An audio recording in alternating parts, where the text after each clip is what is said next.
mighty clever bird, the parrot. He can actually talk, pronounce words. Of course, he has no idea what the words mean, so we never take him seriously. Unfortunately, that's not true with gossips. They use words just as carelessly as the parrot, but sometimes we take them seriously, and often innocent persons are harmed. You see, gossips don't stop to think that words are dangerous. They influence our national life, and in war, they are powerful weapons. Gossips toss words around as carelessly as parrots, with no more sense of the harm they can do. Did I hear somebody say gossiping is monopolized by women? Far from it. Anyone who uses words carelessly, especially to talk behind someone's back, is a gossip. Let me tell you a little story about a gossip. This is Marion High, my school. I'm the principal, George Eastmore.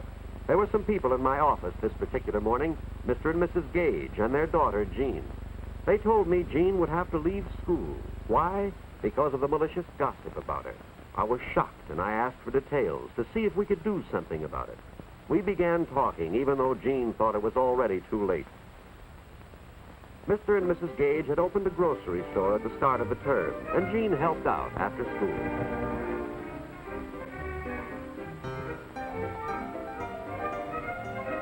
Usually it's difficult for a boy or girl entering a new school to get acquainted and make friends, but in Jean's case it was easy. She's a very good artist. Her first drawing won a school award, and the prize-winning picture was posted on the bulletin board. That seemed to open the doors for her. All the girls were interested and anxious to meet her. The first friend she made was Janice Nelson. Of course, Marion High is coeducational, and the other half of our student body is always interested in a pretty, popular new girl. So while Jean's new friend Janice Nelson was introducing her to some of the other girls, Jack Monroe and Bill Ellis, our two ranking Casanovas, were making a little bet as to which would make the first date with her.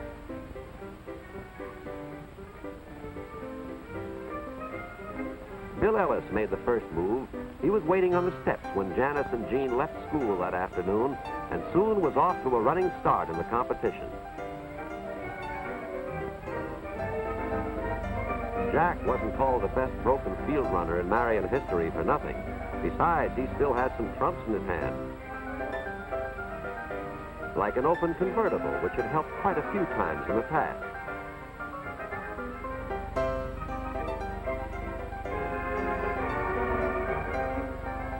Bill didn't know it yet, but he was about to be outmaneuvered by an old trick, the fake flat tire. Jack was well in the lead now. He drove 12 blocks out of his way to drop Janice off first.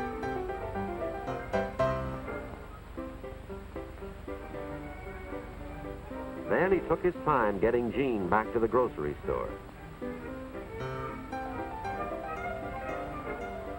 Jean introduced Jack to her mother and father, and presto, he'd won. He had a date with Jean for Friday night. From the time Jack called for her and all during the afternoon and evening, Jean kept thinking to herself how lucky she was that her father had moved his store here so she could attend Marion. She was a brand new student, and already she'd won the art contest, made a whole circle of friends, had been asked to pledge the girls' club, and now here she was out with the most popular boy in school.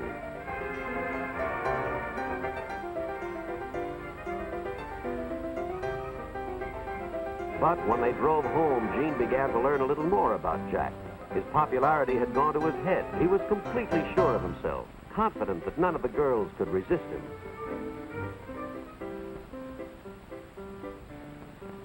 Jean's slap didn't hurt his face, but it certainly injured his pride. He tried to laugh it off, but he was thinking that he'd have to get even. Jack didn't lose any time giving the other boys a highly colored version of the date. To regain his self-confidence and build himself up in their eyes, he added a few details, remarks about Jean, completely untrue. But then, gossips seldom worry about the truth. Now the gossip began to spread. Bill Ellis colored it a little more and passed it on. Then Christine Manners took over. First, she used her lunch hour to tell the story to every girl who would listen, and that included practically every girl in the school.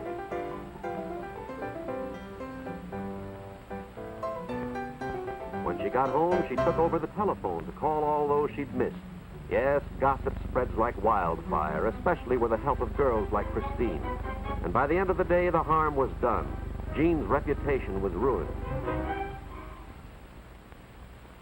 The next morning, Christine still wasn't through. She'd been jealous of the new girl's popularity and talent from the start. Now was her chance. But the picture gave Jean her first inkling that something was wrong. She knew it had been torn down deliberately. She asked her friend Janice if she'd done something wrong, but Janice was too uncomfortable, embarrassed to tell Jean to her face. Everyone took pains to ignore her. She felt like an outcast, yet couldn't imagine why. Jean was hurt and bewildered. Marion High had seemed so wonderful only last week. Now it was like a completely different school. Gossip.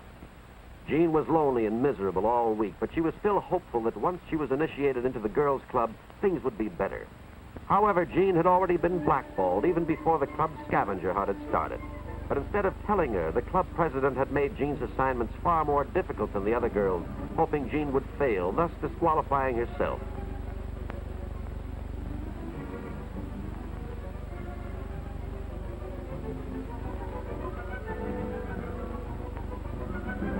Not knowing this, Jean started out on the scavenger hunt as eagerly as any of the others. She was willing to work twice as hard as the other pledges to be initiated.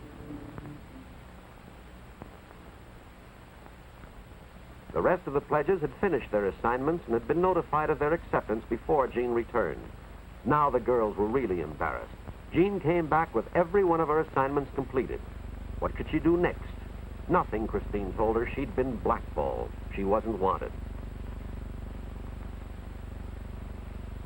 Jean couldn't understand. She'd done her assignments as well as any of them. Why had she been rejected?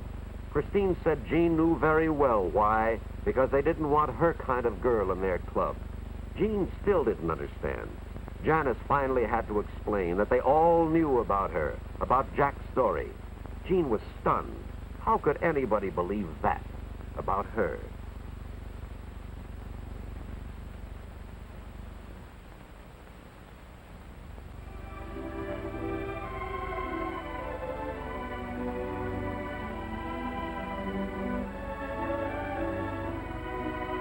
When Mr. and Mrs. Gage came home, Jean told them what had happened, that she hadn't been accepted by the club because of the gossip about her.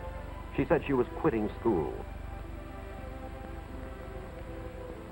So that's the story she told me. That's why the Gages came to see me. They agreed with Jean. It would be better if she left school. But I asked them to wait. Give me a chance to do what I could. Gossip is difficult to fight. You have to go right to the source and stamp it out.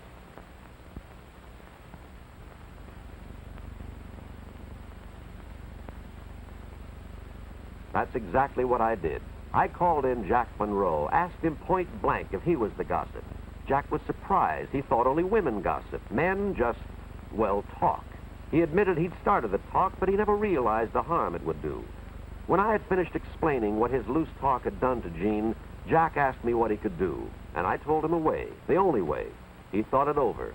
It wasn't going to be easy. It would be embarrassing, and we both knew it. But he finally agreed.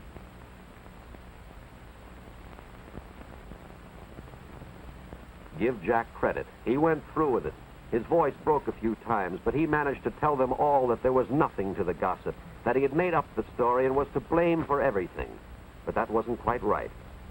I told them that anyone who listens to gossip is almost as much to blame as the person who spreads it. We were going to discuss the problem in assembly, make the whole school aware of the danger, and make sure that no Marion student would ever again be hurt the way Jean was. The next day, the whole student body realized what they had done to Jean. Now they wanted to make it up to her. She made a fresh start and was soon one of Marion's most popular girls, one of our real leaders. What could have been another gossip tragedy had been a happy ending. But don't forget this. There needn't have been so much as a near tragedy if our students, instead of imitating this bird, the gossipy parrot, had instead copied three far wiser creatures, the three little monkeys, who see no evil, hear no evil, and speak no evil.